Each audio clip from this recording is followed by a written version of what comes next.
Hi, everyone. Nick Worley here. I'm live from my bedroom right now, and I wanted to talk to you about what I believe I'm an expert at, and that is lead generation for technology companies. I spent the last 4 or 5 years with a couple of different companies with a proven product with a small slug of customers, and they're solving real world problems. But they need to grow quickly, and they need to find a way to fill that top part of the funnel, the sales funnel, with new leads.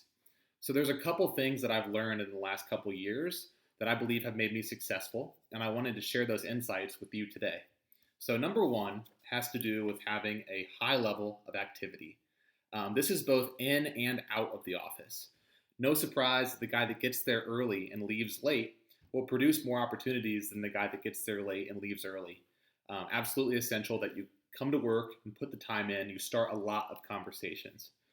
The second way to take that further is to go to industry specific networking events. So don't just spend time at the office, but outside of the office, meeting your buyers. They go to these events to share their challenges and best practices, even the softwares that they're buying with their peers. And for you as a salesperson to have access to that, you can really glean a lot of information. Your buyers expect you to be a consultative thought leader in your space. And there's no better way to learn that information than face to face at these events.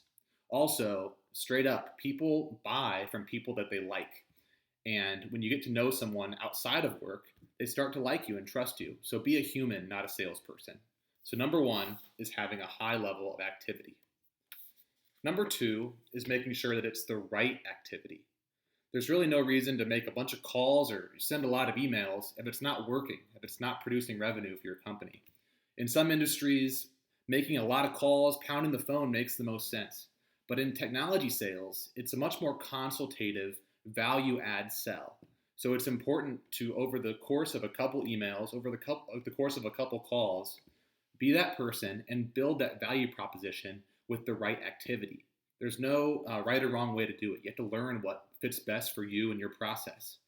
With email automation, I mean, it is 2016. There's countless products out there that will allow you to automate that second, third, and fourth touch via email. You can send industry specific content to a marketer, and what he responds to as a marketer will be different than what the COO responds to as someone in operations.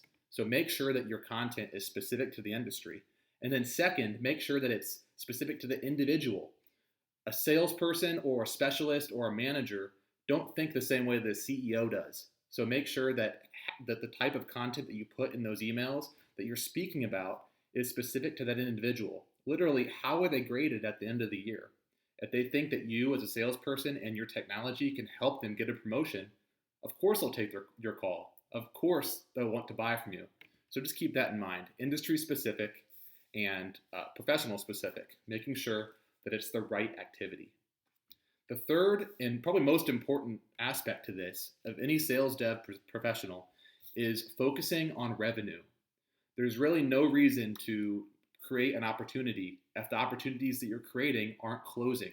You might not be someone that's in that closing role, but you're probably working with 4 or 5 account executives that are. So I would recommend for anyone in this seat to have weekly or bi-weekly calls with your AEs. I recommend 30 minutes and talk about what's closing. And if it's not closing, then why? You need to think about in terms of like a BANT process, budget, authority, need, timeline. If the prospect after you pass is giving the AE reservations on budget cycles not being in place, then really ask yourself on the first or second discovery call, were you a challenger rep? Did you really ask the right questions? And if the answer is no, then go back and retailer that process.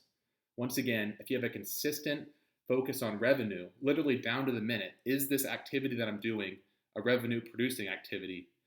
That's just the most important aspect. So just in summary, making sure that number one, you have a high level of activity both in and out of the office, that it's the right activity, and then two, that you're always focusing on the bottom line of the company. Focus on revenue. I think those are 3 great steps for anyone to be successful in the sales dev role. Thanks so much. Bye.